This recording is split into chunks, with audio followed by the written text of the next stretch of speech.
Glória a Jesus. Cumprimento a igreja com a paz do Senhor. Amém. Amém.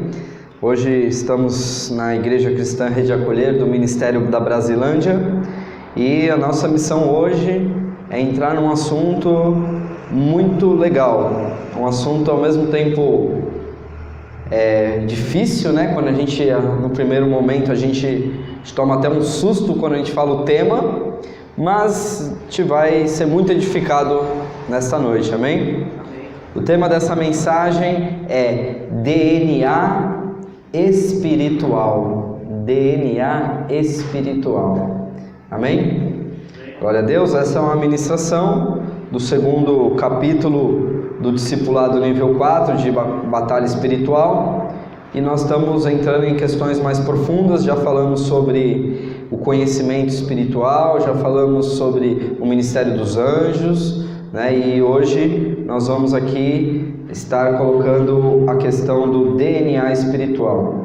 Abra comigo a palavra do Senhor em 1 João, capítulo 5, versículo 1. Primeira carta do apóstolo João, capítulo 5, versículo 1. Enquanto você acha, eu vou fazer uma oração. Pai querido, Pai amado, em Teu nome, Senhor, nós entramos na Tua presença, mais uma vez, para Te render graças, para dizer que Tu és bom, para dizer que sem Ti nós nada podemos fazer, para dizer que nós Te amamos e que nós queremos mais de Ti. Senhor, peço-Te que o Senhor perdoe os nossos pecados, que o Senhor perdoe as nossas fraquezas, as nossas falhas, porque todas as vezes que, às vezes tentamos acertar, mas o mal que reside em nós nos leva para o pecado, mas nós cremos, Senhor, que o Senhor tem regeneração, nós cremos que o Senhor tem graça, nós cremos que o Senhor tem o Teu poder sobre as nossas vidas, Pai. Por isso, Senhor, nós Te pedimos nesta noite, para ministrar essa mensagem, carecemos de Ti, Senhor. Precisamos da Tua misericórdia, precisamos da Tua inspiração. Fala conosco, Senhor. Fala conosco, Espírito Santo. Senhor, fala com aqueles que estão ouvindo pela internet. Senhor, cerca este lugar com anjos. Pai amado, que a escada que sonhou Jacó seja estabelecida profeticamente neste lugar e que os anjos do Senhor tenham livre acesso às nossas vidas e que o Espírito Santo tome o seu lugar de honra nesta noite. Tu és o mestre, Senhor. Eu sou apenas um instrumento, eu sou apenas um vaso de barro que preciso de Ti, que dependo de Ti. Eu me escondo atrás da cruz para ficar com a Tua graça, para ficar com a Tua inspiração. Abro mão, Senhor, rejeito, abro mão de toda a minha teologia, abro mão, Senhor, de toda a minha sabedoria humana, para preferir a Tua unção e o Teu poder sobre as nossas vidas. Fala conosco, Senhor, que todo o inimigo do Evangelho bata em retirada, que toda obra maligna bata em retirada, que todo espírito do inferno, em nome de Jesus, seja amarrado e amordaçado e que vá para onde Jesus Cristo determinar. Pai, guarda-nos, Senhor, no oculto do Teu tabernáculo e tudo o que for dito, Senhor, seja selado no mundo espiritual, em nome de Jesus Cristo. Amém. E graças a Deus. Glória a Deus. Primeira carta do apóstolo João, não é o Evangelho de João, é a primeira carta, fica lá no finalzinho da Bíblia. O capítulo é o 5 e nós vamos ler o versículo 1. Diz assim a palavra de Deus: todo aquele que crê que Jesus é o Cristo é nascido de Deus.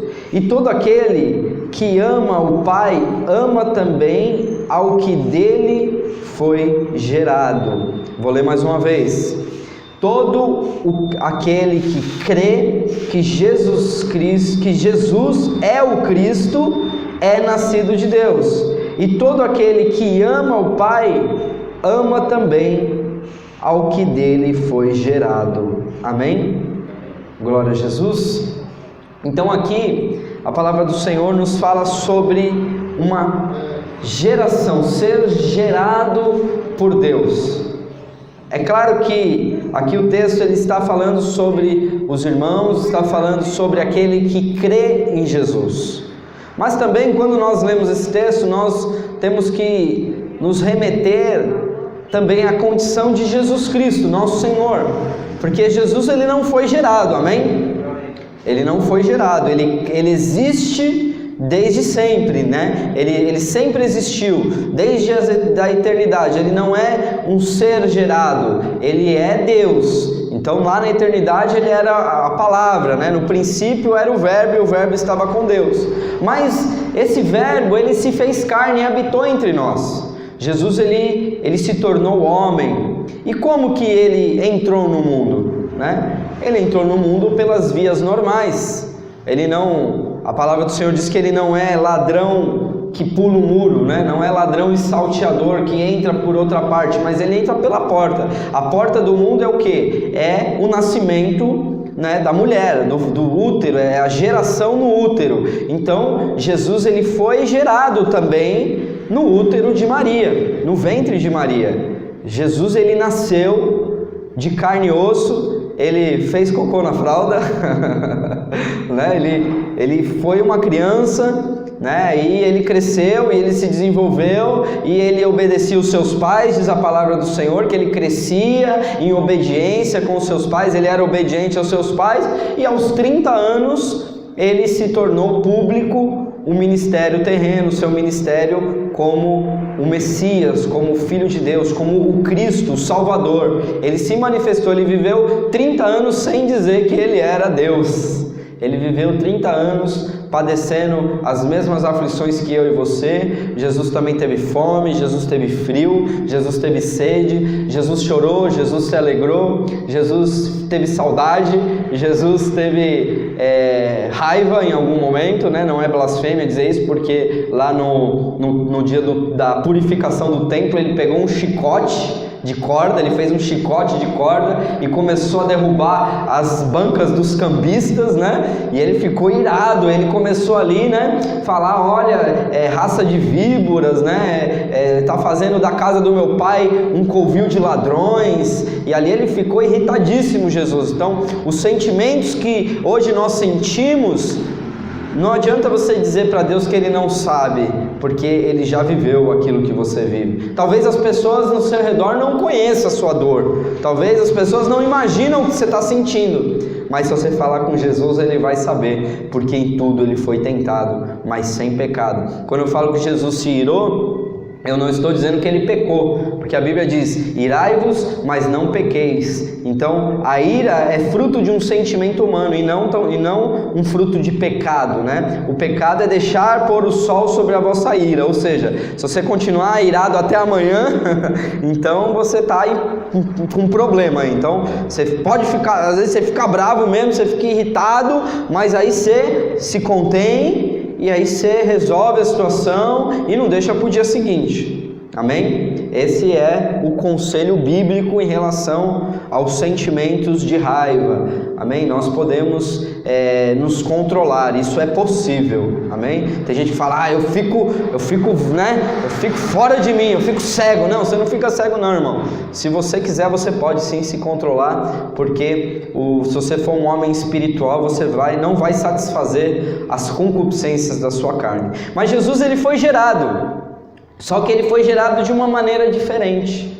Ele foi gerado pela virtude do Altíssimo. Maria não conheceu o homem, não foi José que gerou Jesus, não foi a semente de José que gerou Jesus. Maria era virgem quando ela concebeu do Espírito Santo. Então a Bíblia diz que veio o anjo do Senhor e anunciou a Maria que ela conceberia e que ela conceberia do Espírito Santo. A sombra do Altíssimo viria sobre ela e ela receberia aí essa bênção, essa bem-aventurança, né? Por isso que alguns, né, até os católicos falam, bendita és tu entre as mulheres, né? Até a oração lá deles, né, fala, bendita és tu entre as mulheres, e é mesmo, bendita foi ela entre as mulheres, porque o ventre dela recebeu o rei, mas esse rei não recebeu a contaminação do pecado em sua vida. Ele foi gerado, mas sem pecado, porque o transmissor do DNA, nós estamos falando de DNA, né? O transmissor dos genes geralmente é o homem, né? A semente do homem é o esperma que vai seguir as gerações, né? As descendências. Mas vamos lá, vamos com calma, porque esse é um assunto bem complicadinho, mas vamos lá. Irmãos, nós estamos falando sobre conhecimento espiritual, não é? Esse é o nosso tema do capítulo 2 do seminário. Conhecimento espiritual. E para a gente se aprofundar em conhecimento espiritual, é necessário compreender algumas coisas. E hoje nós vamos aqui ter esse desafio de compreender o mistério do sangue. O que é o sangue na Bíblia? A gente ouve falar muito sobre o sangue, né? Primeiro, acerca do sangue de Jesus, né? A gente fala do sangue de Jesus, né? Até quem não é crente já ouviu falar alguém falando, né? Já ouviu alguém falando que o sangue de Jesus tem poder, né? E tem mesmo, viu, irmão? O sangue de Jesus tem poder. Eu gosto de contar um testemunho que eu ouvi de um pastor, lá da igreja onde eu congregava, que ficou marcado. Ele disse que quando ele era jovem, ele era criança assim, estava andando com o avô dele na rua, e aí ele viu 2 meliantes assim, tinha 2 caras na esquina, eles estavam se aproximando, e ali ele ouviu aqueles caras falando: "Ó, vamos pegar o velhinho", tipo, ia roubar eles, né? E aí diz que o avô dele apertou na mão dele assim e falou: "Senhor, cubra-nos com teu sangue. O sangue de Jesus tem poder, cubra-nos com o teu sangue." E aí eles foram andando, aí de repente eles passaram assim na calçada na frente deles, dos bandidos, e os bandidos falando: cadê o velho? Não estavam, Deus colocou uma cegueira ali neles, e eles não estavam enxergando mais aquele senhor e aquela criança que estava ali, que eles estavam ali o objetivo ali maligno realmente de fazer o mal, e Deus guardou quando ele clamou pelo sangue de Jesus. Então, irmãos, fica a dica para você: quando o caldo apertar, clama pelo sangue de Jesus, porque o sangue de Jesus tem poder. Mas aí, irmãos, nós começamos a ouvir algumas coisas, principalmente quando nós vamos para o Antigo Testamento. Quando nós começamos a estudar um pouco mais a Bíblia, começamos a ler algumas coisas, a gente começa a ver que o Antigo Testamento é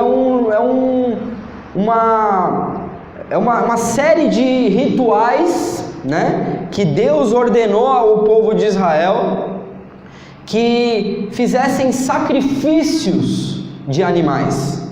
Então ali tinha vários tipos de sacrifício.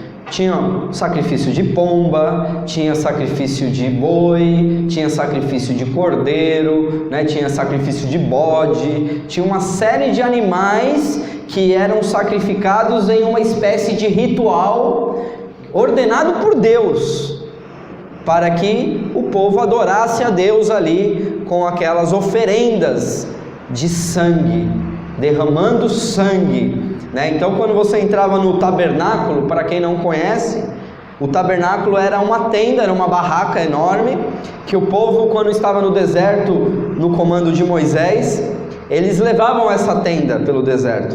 E essa tenda ela tinha 3 partes: a parte exterior, que era chamado os átrios, a parte interior, dividida em 2 partes, separados com um véu, com uma cortina muito grossa, e a parte da frente é chamado lugar santo, e a parte de trás da cortina, além do véu, era chamado de lugar santíssimo, ou santo dos santos. Então ali de todo esse ritual que Deus ordenou a Moisés, ali nos átrios havia um altar, que era chamado do altar de bronze. Esse altar de bronze, ele era um altar onde era oferecido todos esses sacrifícios.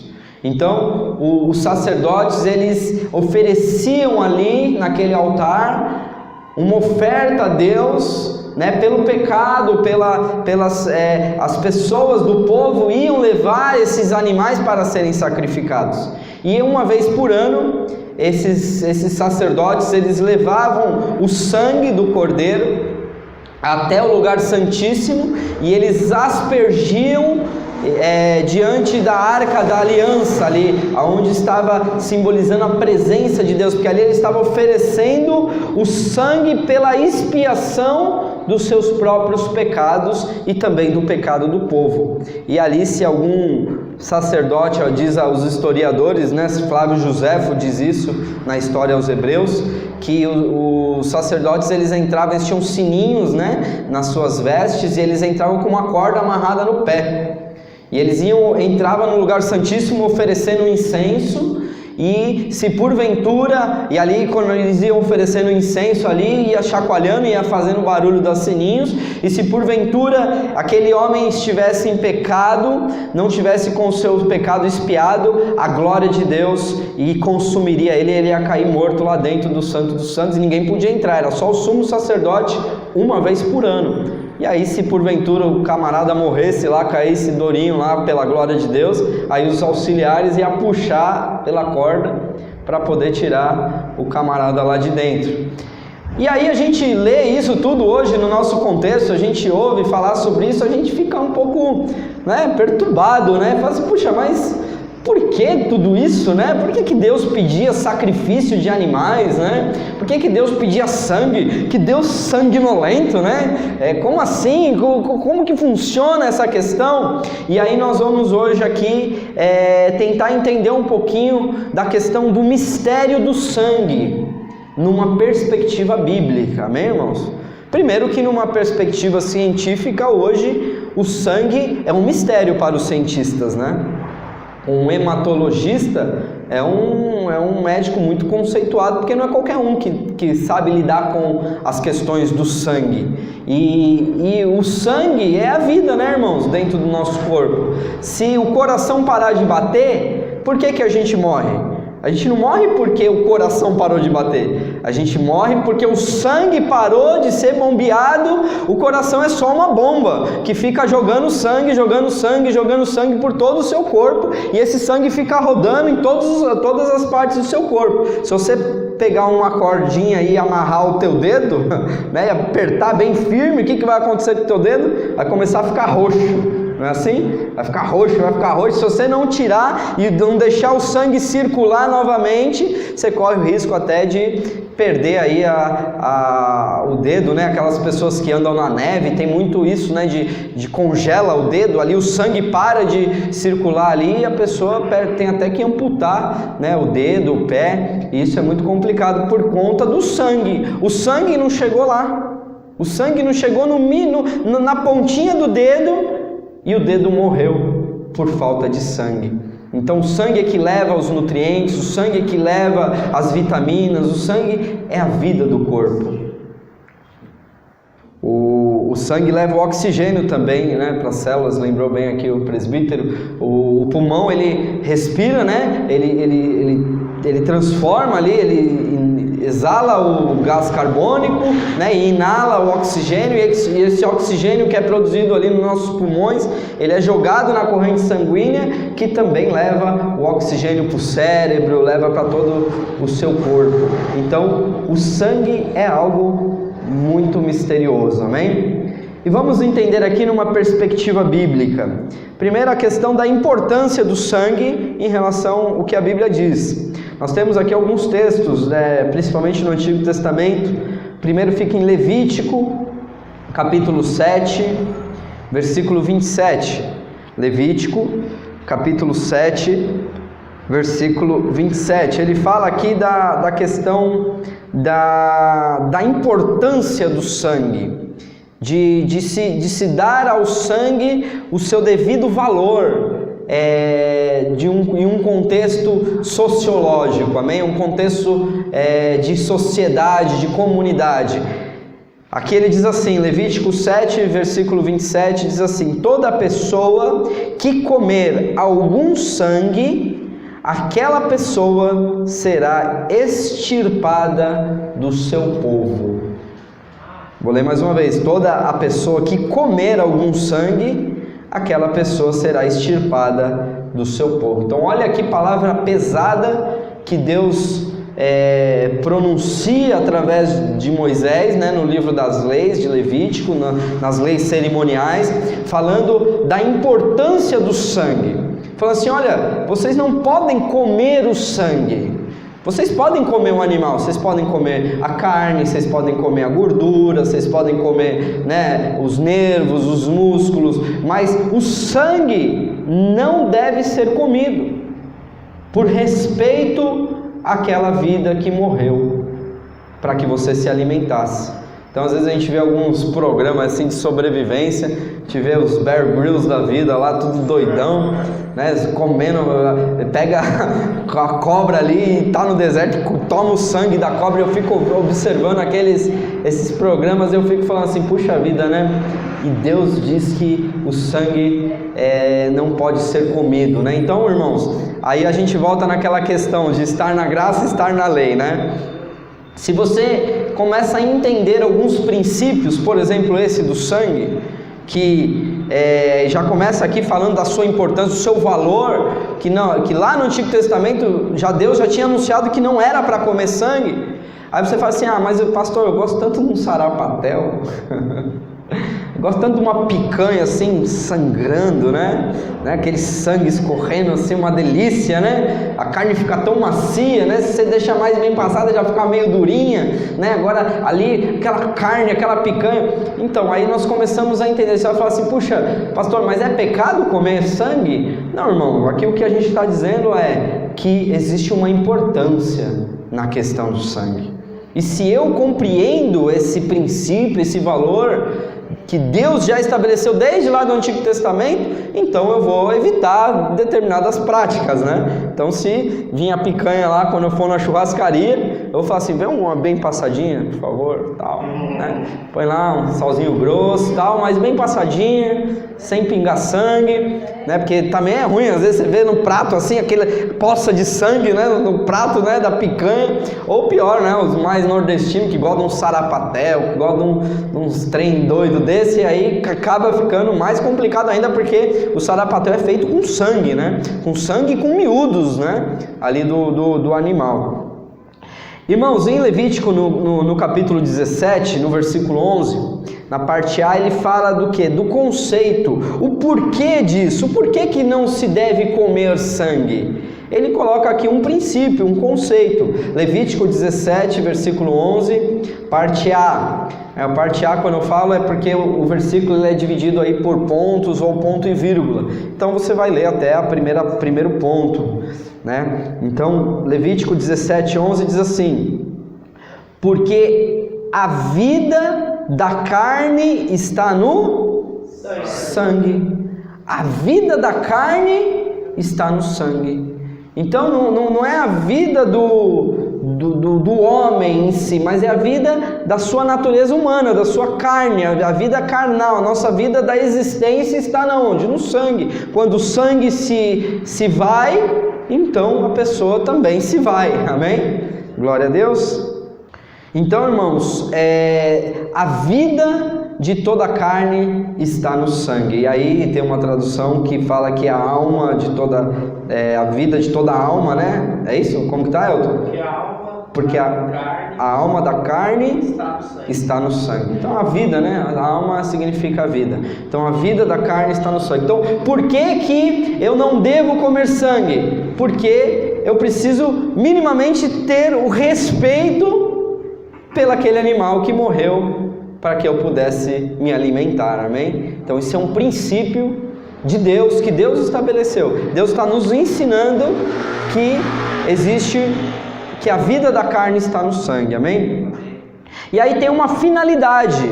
Então se Deus falou que a gente não podia comer o sangue, falou que a vida está no sangue, então por que Ele pedia para os israelitas sacrificarem os animais e derramarem o sangue? Então aí nós temos a explicação em Hebreus, capítulo 9, versículo 22, lá no Novo Testamento, fazendo referência ao Antigo, né? Porque o Antigo Testamento é uma sombra das coisas futuras.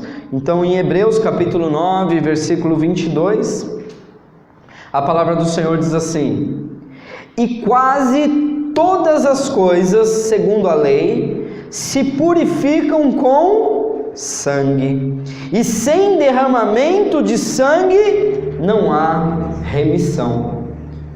Então aqui o escritor aos Hebreus fazendo uma comparação dos sacerdócios, né? Porque o livro de Hebreus ele é um livro muito interessante para aqueles que querem entender as questões do Antigo Testamento, as questões levíticas, né? Cerimoniais, em comparação ao ministério de Jesus. Em Hebreus é uma grande, tem muitas comparações e muitos ensinamentos que nos esclarecem. Então aqui ele está falando sobre a lei, e ele está dizendo que segundo a lei, as coisas, quase todas as coisas se purificam com sangue, e sem o derramamento de sangue não há remissão de pecados. Eu poderia completar aqui a frase, a Bíblia fala só até remissão, mas é remissão do quê? De pecados. Então, existe uma finalidade quando se é derramado o sangue. Por que né, vou entrar aqui, a gente está falando do seminário de batalha espiritual, amém? E eu posso fazer alguns parênteses aqui para falar de coisas espirituais, amém? Por que então, irmãos, a gente vê às vezes tanto despacho aí nas esquinas, né? A gente vê galinha morta, né? A gente vê tanta coisa, não vê? A gente não vê as macumbarias, tudo feito com animais, né? E aqueles que já frequentaram terreiro, essas coisas, sabem que o negócio é feio, tem muito sangue derramado hoje em dia, não é antigamente, não, é hoje em dia. Por que até hoje em dia, em pleno século 21, irmãos, na era da WhatsApp, na era do Facebook, né? Na era do Big Data, agora eu falei a linguagem do irmão ali, ó. Né? Da era da comunicação digital, inteligência artificial, já está se falando, tem aquele Siri, né?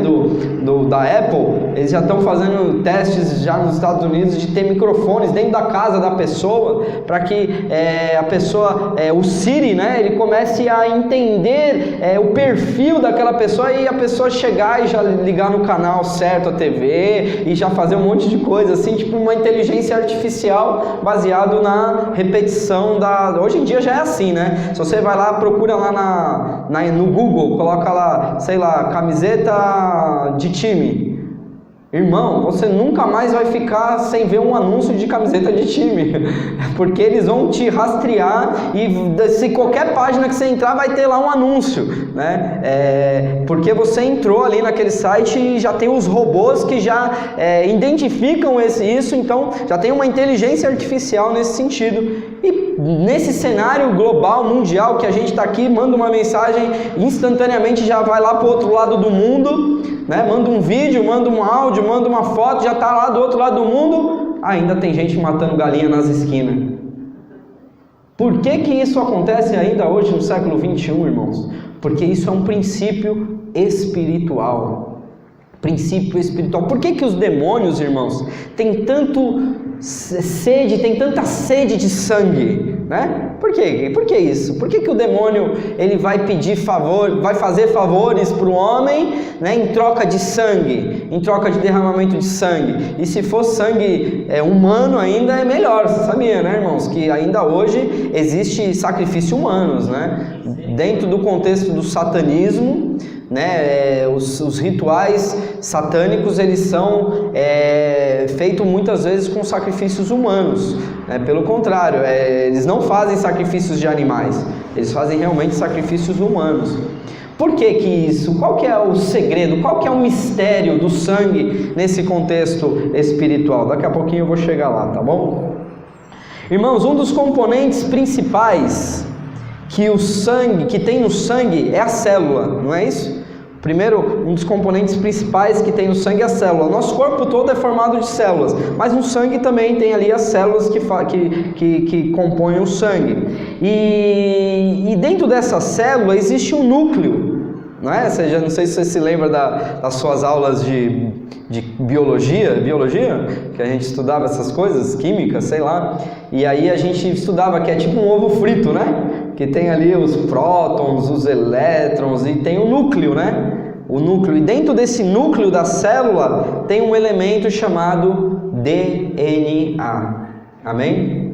Tem um elemento chamado DNA. Hoje nós já temos aí, né? Há muitos anos atrás a gente ouviu falar da ovelha Dolly. Lembra da ovelha Dolly? Que foi o primeiro clone que fizeram baseado nos estudos da genética e da manipulação genética. Hoje em dia não se fala de clone, mas se fala muito sobre essa questão de prevenção de doenças hereditárias, né? Então ali antes de, quando vai se fazer ali uma inseminação artificial, né, ali existe um estudo do DNA do pai e da mãe, né, que estão ali fazendo aquela fecundação para se evitar as questões de deformação, de doenças hereditárias, porque o que é o DNA? O DNA é o mapeamento da estrutura molecular de uma pessoa, então ali tem um código, né, do DNA. É uma coisa muito interessante e muito complexa, muito difícil, né? A gente não tem esse gabarito todo para poder dissecar aqui o que é o DNA, como que funciona essa cadeia de informações. Mas o que eu entendo é que são informações, que tem ali o código genético da pessoa dentro de uma célula. Amém? Glória a Deus. Então a primeira definição aqui na esfera natural que nós podemos colocar sobre o DNA é que o DNA é um código genético e ele é um código universal, né? É o mesmo código de DNA que é decifrado aqui no Brasil, lá no Japão também é a mesma estrutura, né? Desse código genético, é um código universal que permite o que? O controle das atividades celulares e a transmissão das características hereditárias, como eu estava falando aqui. Isso é de um ponto de vista mais natural, mais científico, vamos dizer assim. Mas aqui o que nos interessa é o ponto de vista espiritual, amém, irmãos? É o ponto de vista espiritual. Então abra comigo em 1 Coríntios, capítulo 15, versículo 44, primeira carta do apóstolo Paulo aos irmãos de Corinto, capítulo 15, versículo 44. Nós vamos ler a partir da parte B, a partir do semeia-se aí, amém? Diz assim a palavra do Senhor, 1 Coríntios 15, 44b: semeia-se corpo natural, ressuscitará corpo espiritual. Se há corpo natural, há também corpo espiritual. Então, irmãos, se nós olhamos para as coisas terrenas e já vemos uma complexidade muito grande, né? Quando a gente olha para o nosso organismo, a gente vê uma precisão, né? A precisão ali das batidas do coração. A gente estava falando aqui do coração, né? Você faz a pressão arterial, uma pessoa que tem uma pressão alta é porque aquilo ali descompassou, né? Você tem ali um desequilíbrio, mas uma pessoa normal, ela não tem assim um desequilíbrio nessa questão. Tem ali um batimento cardíaco ali ritmado, perfeito, né? A gente come os alimentos, ele desce no nosso sistema digestivo, e o sangue, outra vez o sangue, leva os nutrientes, né? Passa pelo fígado, passa pelo rim, né? Filtrando os líquidos, né? E isso para nós é uma coisa tão complexa. O nosso corpo é muito complexo, né? A cada veinha do nosso coração, do nosso corpo, né? Esses dias eu tomo uma injeção da insulina na barriga, né? E eu tenho uma caneta, né, que hoje em dia é mais moderna a coisa, a agulha bem fininha, então eu coloco bem assim, de levinho assim na pele, né, pela pele, assim, eu não enfio na barriga com tudo, né, eu vou assim na pele. E esses dias eu peguei uma veinha, irmão, eu enfiei a agulha dentro da veia, e aí eu fiquei apertando e não saía, não injetava a insulina, e quando eu tirei, espirrou assim a insulina, e aí começou a sangrar. Então, naquele momento que eu penetrei ali na veia, o sangue que tinha ali não deixou a insulina entrar, né, porque foi fazendo pressão na agulha, mas quando eu tirei, imediatamente o buraco fechou, já coagulou ali uma gotinha de sangue, e o sangue já fechou, não ficou sangrando, não escorreu o sangue já fez ali a coagulação que ele precisava fazer. Então, como o nosso corpo é perfeito, né? Se você faz um machucado, já começa a nascer a casquinha ali, né? E quando você vai ver, só ficou uma cicatriz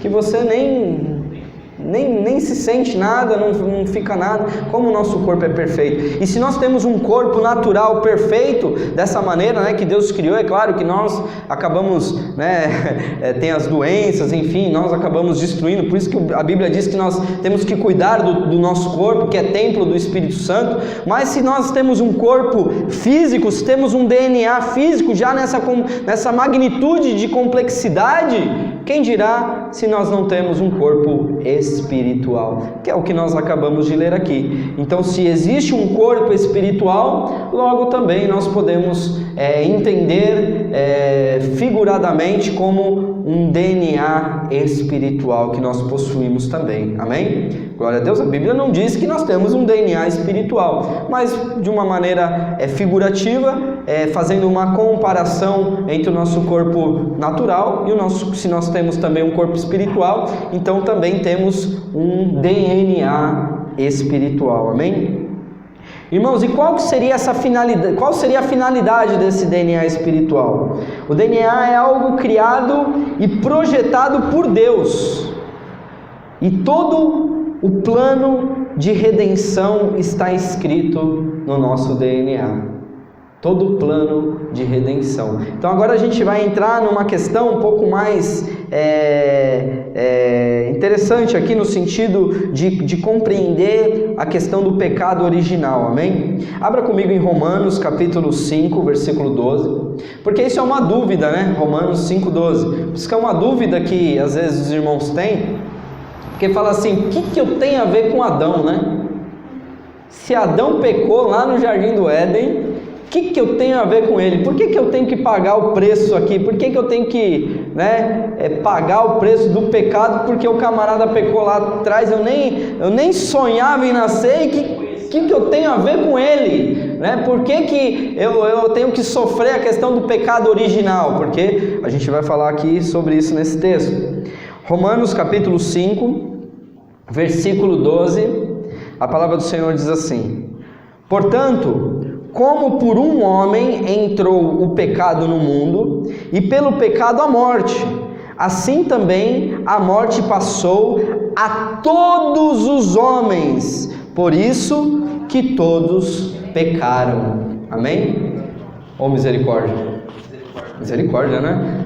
Apesar que, amém, porque se cumpriu o propósito de Deus, né? Porque Deus, Ele conhece, Ele anuncia o fim desde o princípio, né? Desde o começo Ele já anuncia o fim. Então, Deus não foi surpreendido com o pecado de Adão, né? Quando Deus falou assim, o que fizeste, né?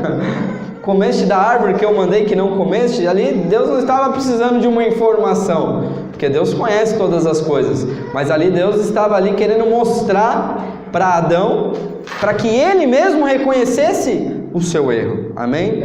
Glória a Deus. A gente não vai falar aqui sobre a questão o porquê que Deus permitiu, né? Se ele sabia que Adão iria pecar, por que ele permitiu, porque isso aí é uma questão, né, da soberania de Deus, né? Nós cremos na soberania de Deus. Então Deus, Ele faz o que Ele quer, no jeito que Ele quer, no momento que Ele quer, na hora que Ele quer, do jeito que Ele quer. A gente não tem nada a ver com isso, né? A gente precisa se adequar ao plano de Deus para as nossas vidas. Esse é o nosso desafio.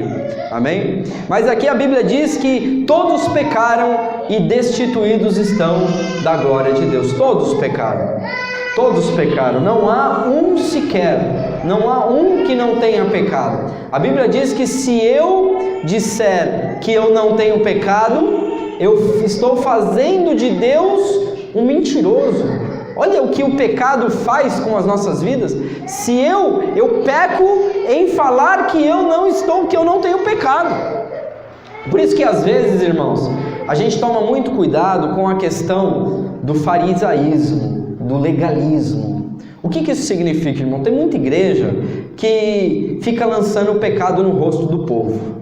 Tem muita igreja que fica ameaçando, né? Olha, né, você vai para o inferno, você vai para o banco, você vai para a disciplina.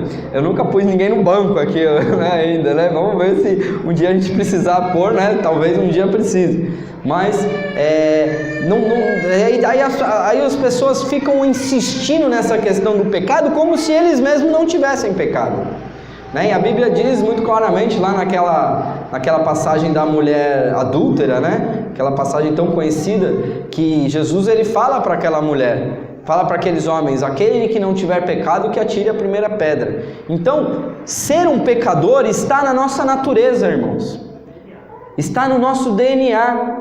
Porque se Adão pecou, e aqui a Bíblia que está dizendo, não sou eu que estou inventando isso, né? A Bíblia que está dizendo que quando Adão pecou, entrou com Adão a morte, e por isso a morte passou para todos os homens.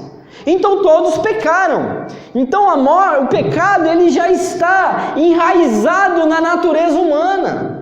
Então por isso que às vezes a gente é mal compreendido quando a gente fala sobre essas questões de falar: não, irmão, você precisa se arrepender, pecou, sacode a poeira, vamos para cima, vamos para frente, não fica, né, não fica aí se lamentando, não deixa o diabo ser o acusador da sua vida, não, sacode a poeira, vamos para frente. Aí dá a impressão que a gente é a igreja de porta larga, dá a impressão que a gente é a igreja que a gente permite tudo, irmão, mas não é a gente que tem que permitir ou deixar de permitir, é você que tem que ter uma comunhão com Deus ao ponto de você saber que se você peca, você entristece o Espírito Santo. É você que precisa compreender que não tem cristianismo sem santidade. Não dá para você viver um cristianismo sem santidade, porque senão você vai viver um cristianismo de fachada, irmãos. Só que que todos nós somos pecadores, não é que a gente é sem vergonha não, irmão. Né? Porque a gente tem um conceito da natureza do homem. Irmão, você e eu, por mais, devotos, por mais dedicados que sejamos, por mais zelosos que sejamos, nós temos uma tendência enorme, gigantesca, eu diria, de cometer pecado. Nós temos uma inclinação para cometer pecado que você não tem noção, irmão. A Bíblia diz assim: aquele que está de pé, cuide para que não caia. Então, irmão, não adianta, nós nunca podemos subir no pedestal e achar que a gente é forte. A gente nunca pode falar assim: não, eu sou o santo, né? Eu sou a santidade em pessoa. Por quê? Porque quando nós fazemos isso, nós estamos subestimando o poder do pecado que habita em nós.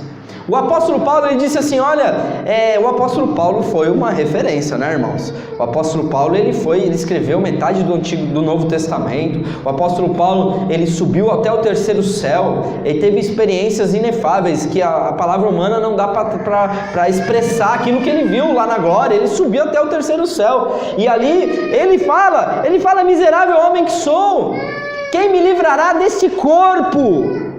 Você entende? Quando ele fala desse corpo, ele fala, tem algumas traduções que falam desse corpo dessa morte, e outra, na tradução mais moderna, na NVI, ele fala desse corpo que me leva para a morte. Então, o nosso corpo, a nossa natureza humana, é uma natureza pecaminosa, irmãos.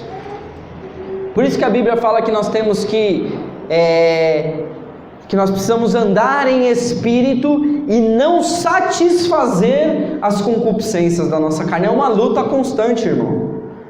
Não é porque eu sou o pastor que eu não estou sujeito a cometer um pecado.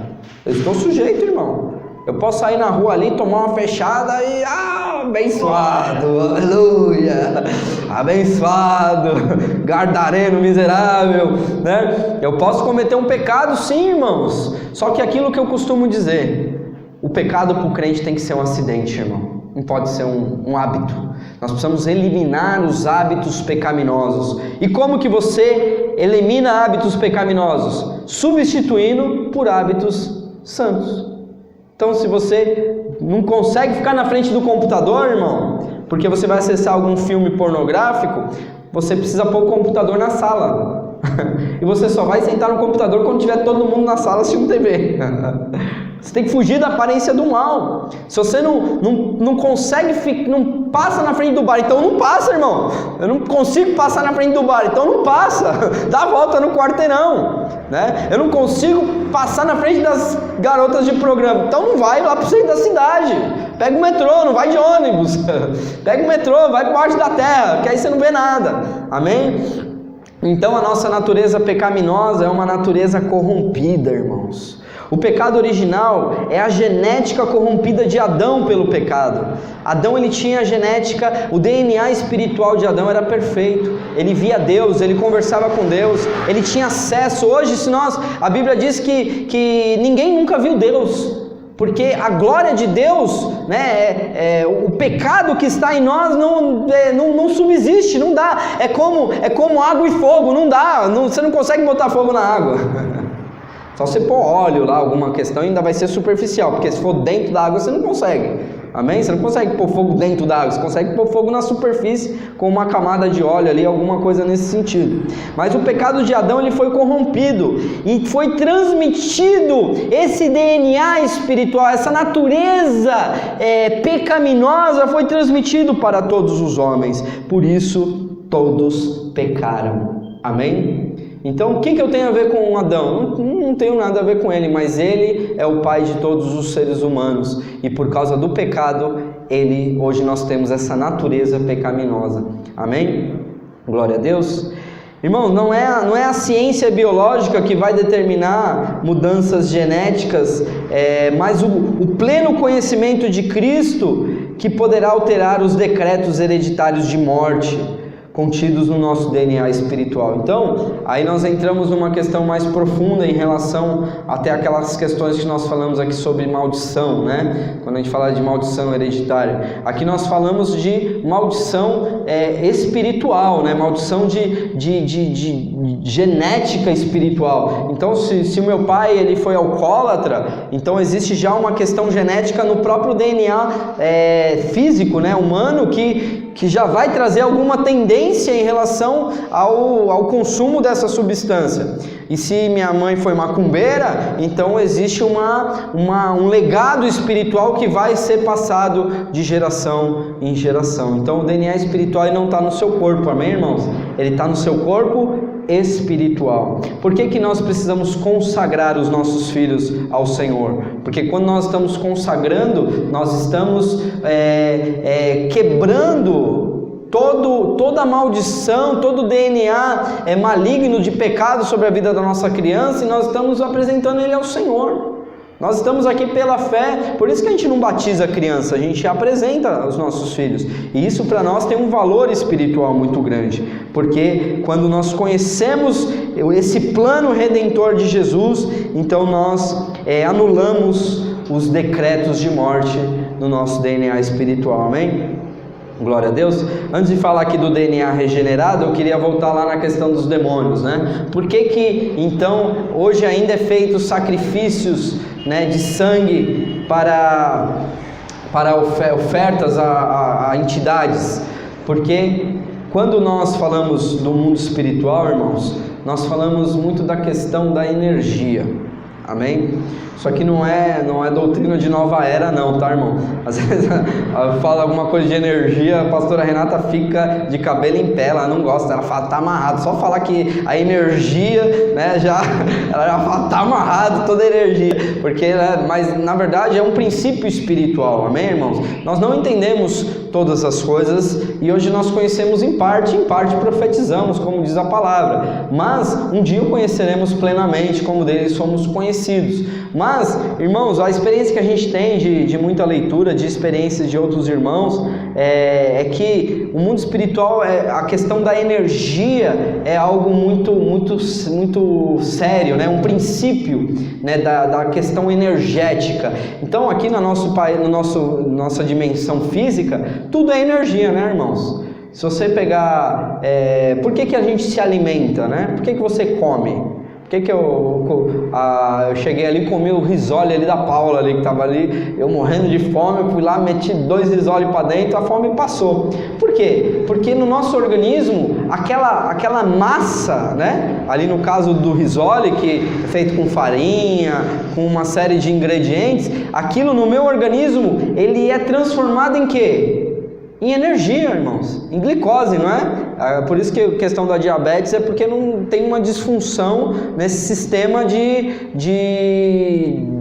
transformar, né? De processar os alimentos e transformar em energia. E então tudo aqui é energia. Se você pegar fazer uma fogueira, né? Os que gostam de acampar aí, né? Que no Daniel, você vai fazer uma fogueira lá, o que você vai fazer? Você vai ter que pegar madeira, né? Porque você não vai acender o fogo ali e ele vai ficar lá aceso pro resto da vida. Você tem que alimentar aquele fogo com madeira. E quando você joga ali um pedaço de galho, de árvore ali na fogueira, o que acontece?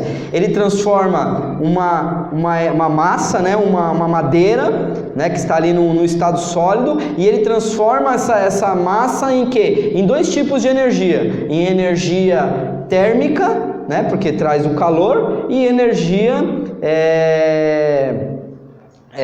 visual, né? Luminosa, né? Energia luminosa, que sai a luz, né? A chama ali do fogo que clareia, ilumina. Então você tem energia, tudo que se move com energia nessa terra. O teu carro, se você não pôr gasolina, você não anda. E a gasolina serve para quê? Para transformar aquele combustível em energia, para que o carro possa andar. E no mundo espiritual, irmãos, não é diferente.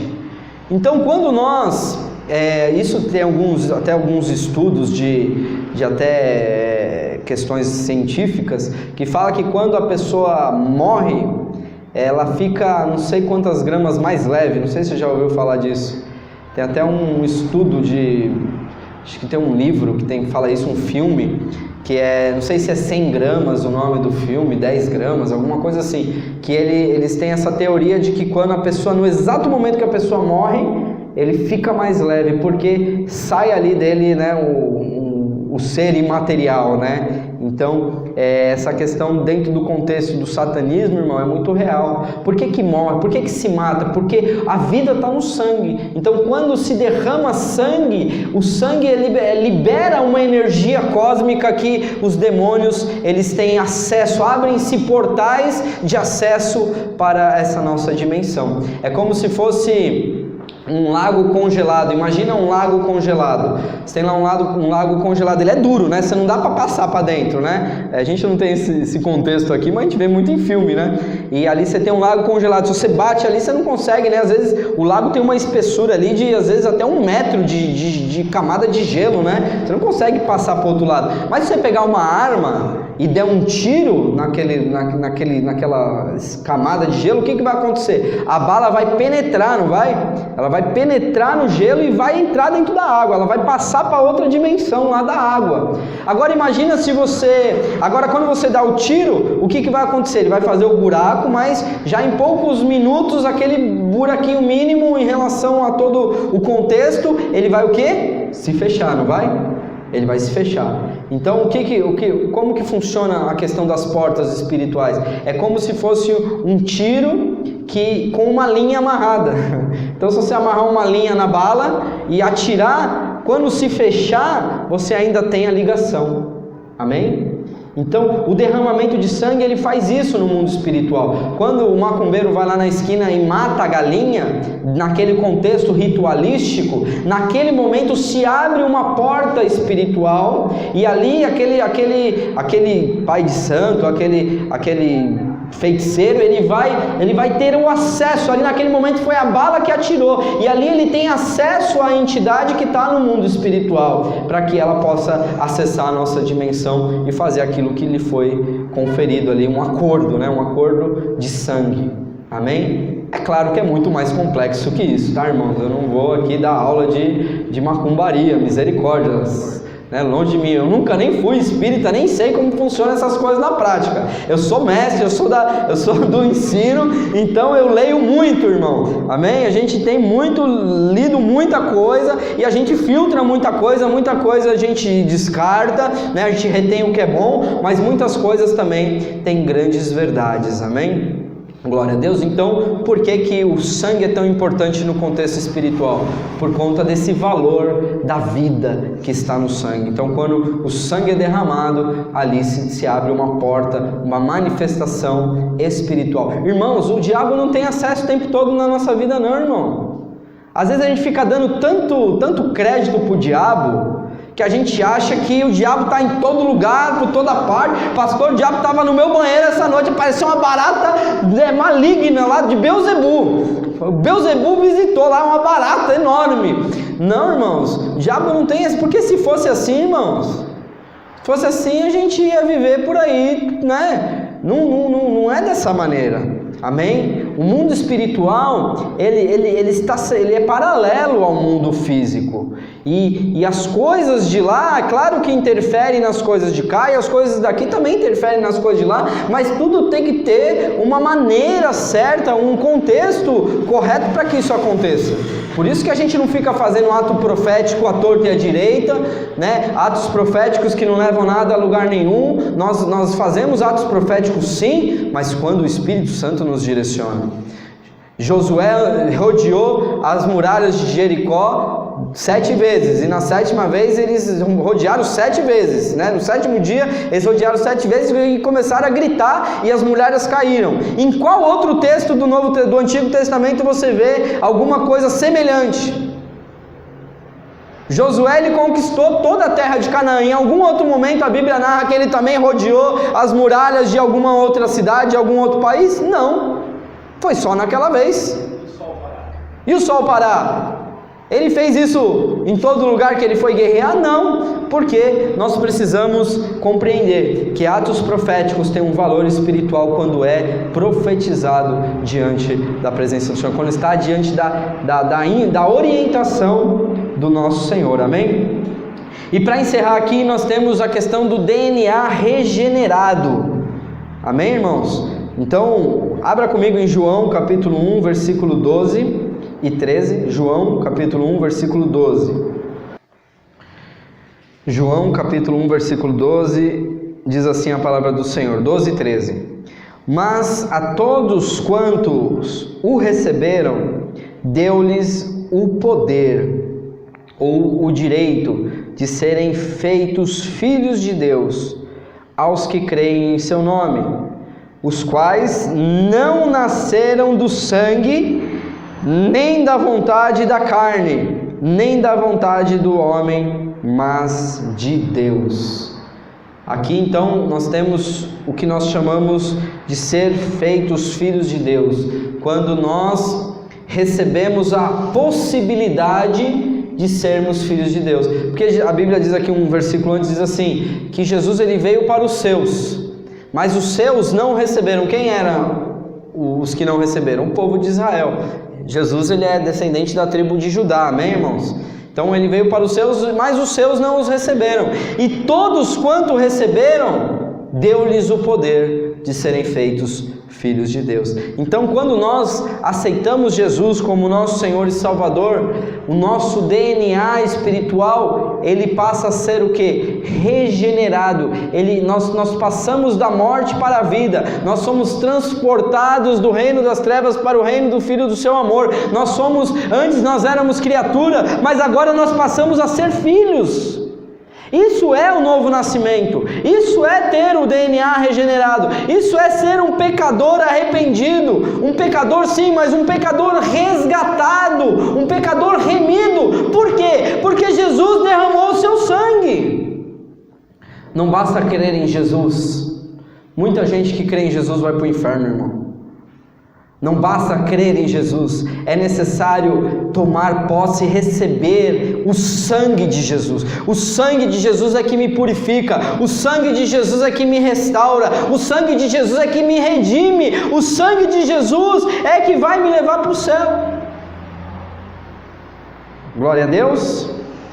Irmãos, em Cristo, o DNA humano é corrigido e transformado para ser equiparado ao DNA divino de Jesus, e isso é o que chamamos de sermos filhos de Deus. Nós não nascemos da barriga da Virgem Maria, mas nós nascemos da vontade de Deus. Não nascemos da vontade do varão, mas nós nascemos da vontade de Deus. Por isso que Jesus falou para Nicodemos, é necessário nascer de novo, é necessário nascer da alma e da água e do Espírito. Por quê? Porque quando nós aceitamos Jesus como nosso Senhor e Salvador, Ele inicia um processo de regeneração, Ele começa a trabalhar em nós de dentro para fora, Ele começa a trabalhar no nosso espírito, o nosso espírito renasce, depois Ele começa a trabalhar na nossa alma, e por último é que Ele vai trabalhar no nosso corpo.